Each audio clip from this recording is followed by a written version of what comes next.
All set? Yeah. Good morning once again. Today we have Madam Supriya Shrinate, and also we have Younger Longkumar, budget spokesperson, and also Madam Sujata Paul, AICC Media Coordinator. And today, Madam Supriya will be briefing us today. Madam, I hand over the microphone. Thank you very much. Thanks for coming, and a very warm welcome to all of you here at this press conference. As Nagaland goes into election, along with Tripura and Meghalaya, I think the people of Nagaland are still wondering what happened to the election for solution, which was promised in 2018. 5 years have passed, and it is absolutely shameful that the ruling government, the BJP, the NDPP still want to talk about election for solution.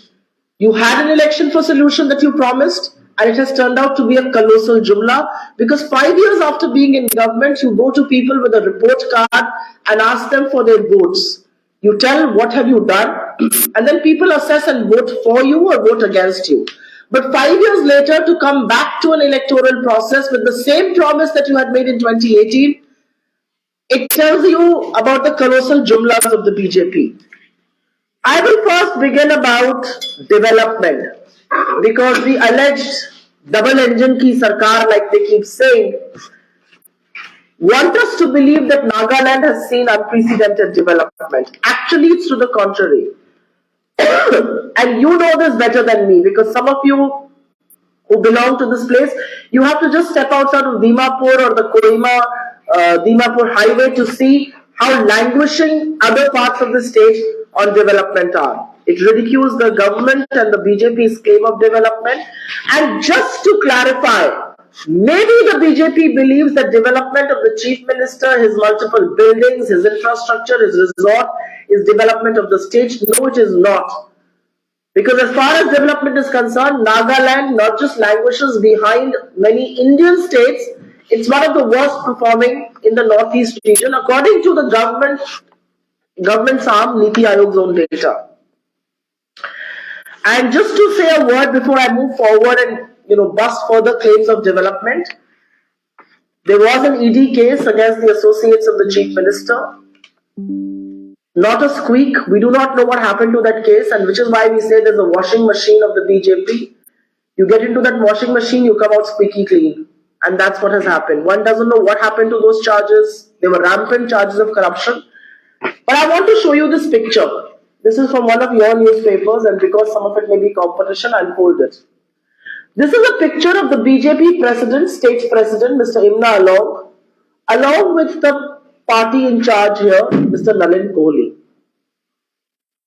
This picture and this press conference was done at the Niyatu resort, and tall claims were made for development.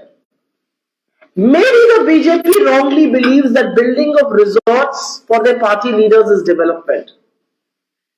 I will give you two examples.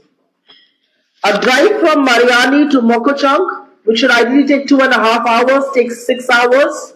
And because I showed you the picture of the BJP state president, Mr. Along here, his own constituency, his own region, his own area, from Longnak to Monglo-Lemba, it's a 9-kilometer drive, and it takes 2 hours because the roads are full of potholes and there's a pathetic condition of the infrastructure there. So maybe the BJP leaders need to step out of their resorts, step out of government buildings to really see how bad the infrastructure and how pathetic the condition of roads in Nagaland really is. Just before we started this press conference, we had these beautiful lights on at a very low voltage though. And I was wondering if this is ornamental or is there a power supply issue. Just as I was wondering about that, and when I sat here, all the lights went off. I got up this morning and I wanted to take a warm water bath. The geyser went on because there was no electricity. This tells you about the erratic power supply. So when the Prime Minister of this country lies blatantly to the people in Parliament, he should be questioned on the state of power supply. He should be questioned on the state of development, on the condition of roads, because allegedly some multiple hundreds of kilometers of road is being built every day, clearly not in Nagaland. Water supply. The Prime Minister told this country 8 crore households are getting Nal Se Jal. Direct water supply to 8 crore households. How many households in Nagaland are getting that water supply? To my horror, I was told by a colleague yesterday that in places like Kohima, people actually keep the wasted water from washing utensils and clothes that can be used for sanitary and other purposes. That is the condition of a state like Nagaland, where peace had been promised, where prosperity had been promised, where development has been promised. Some really tall, boisterous claims can be made in Parliament for all I care, but the reality on the ground is that there is no power supply. It's very erratic.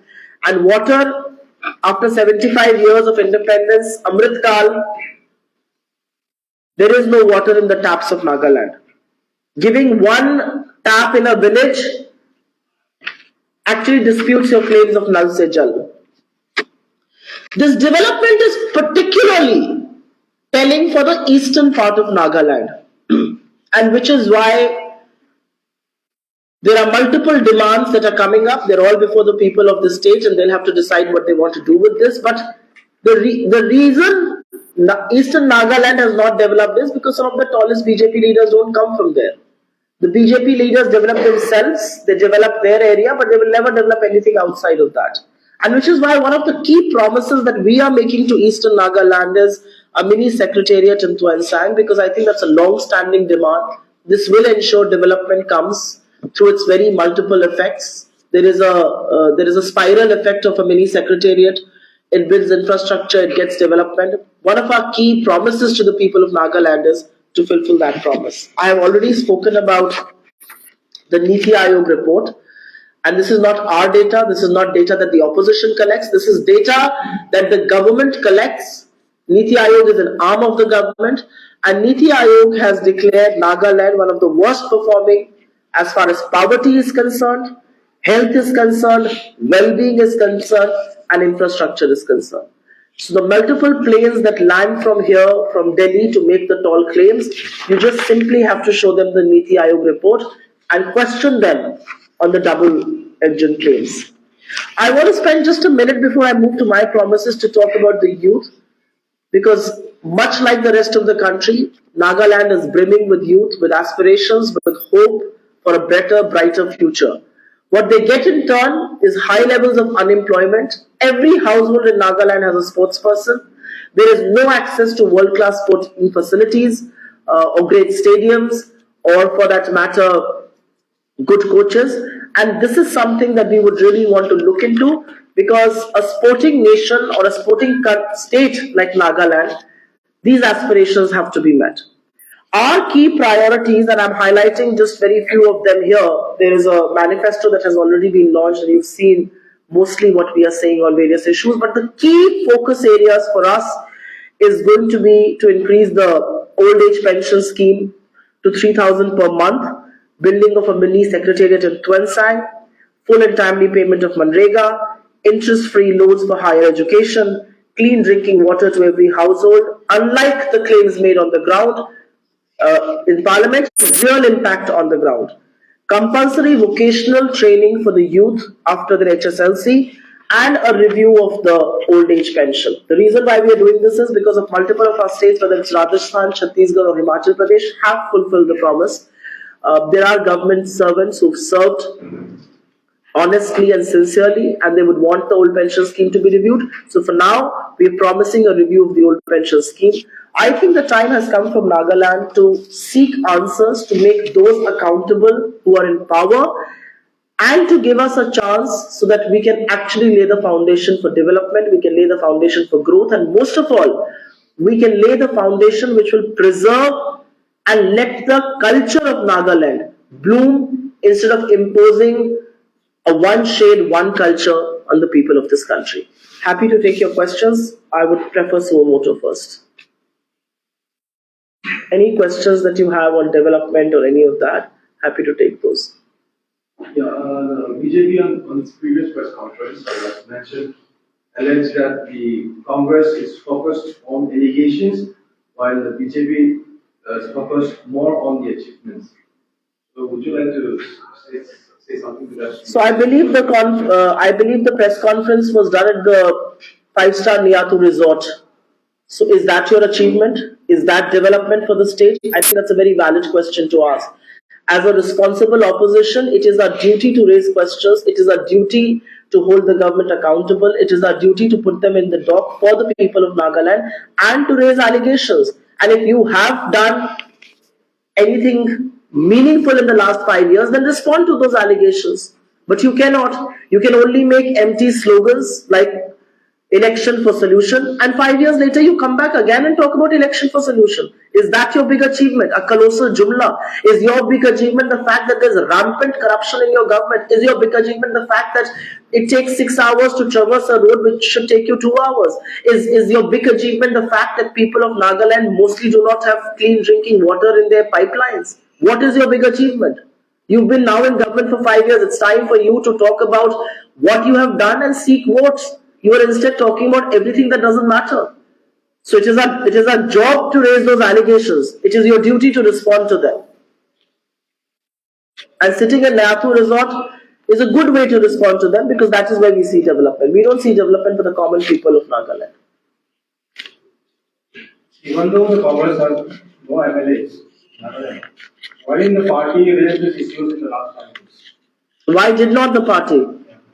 I think we did. I think it's unfair to say we did not.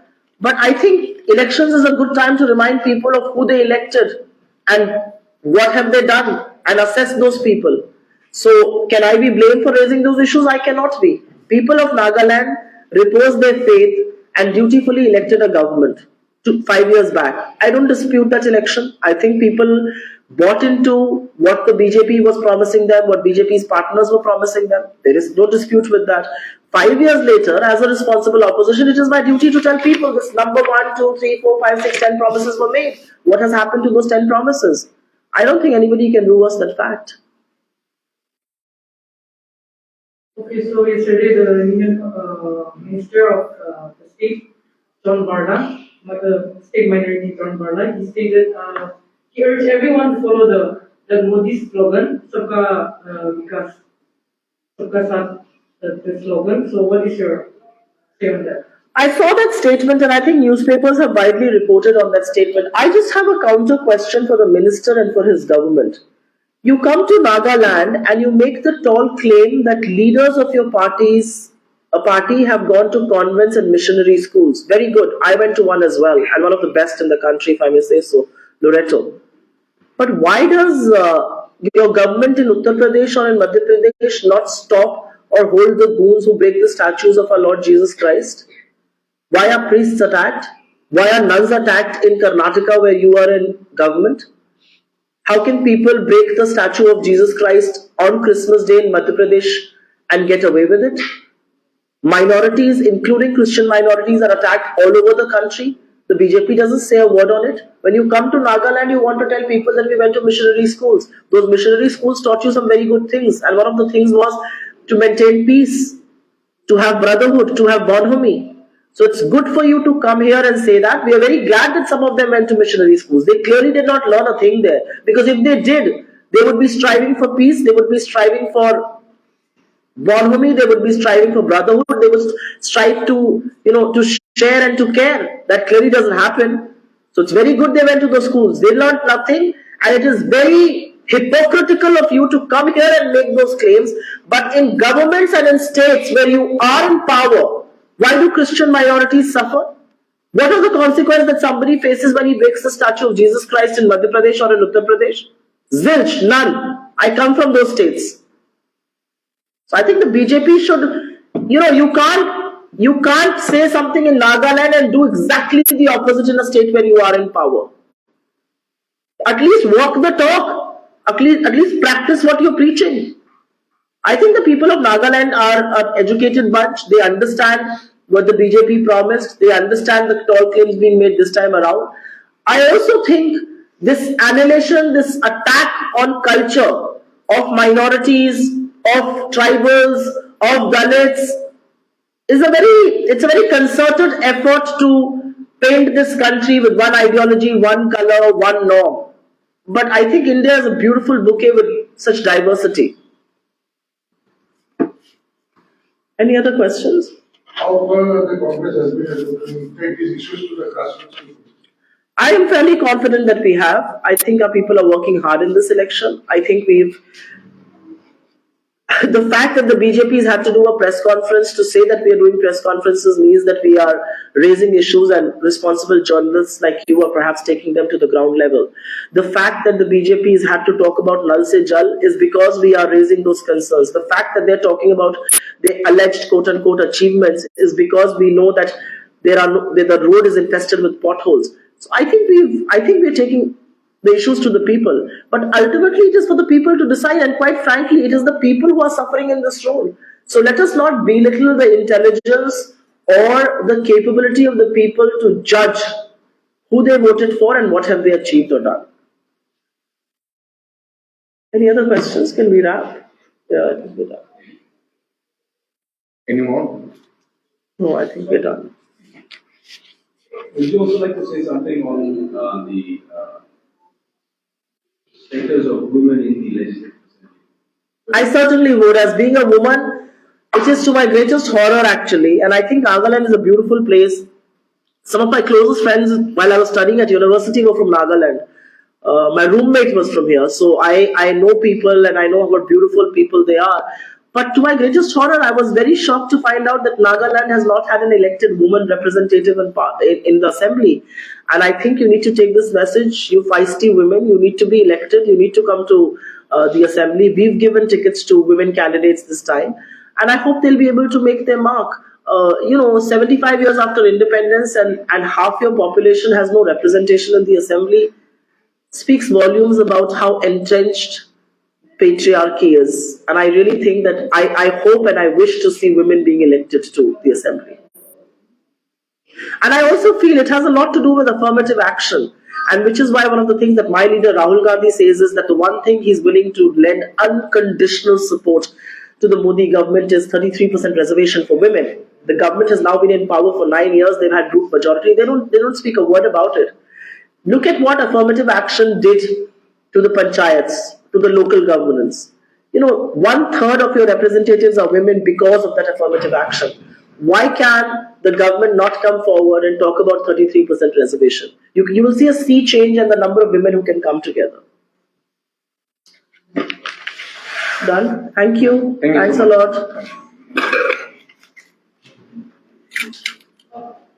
I will stop to speak. Yeah, I think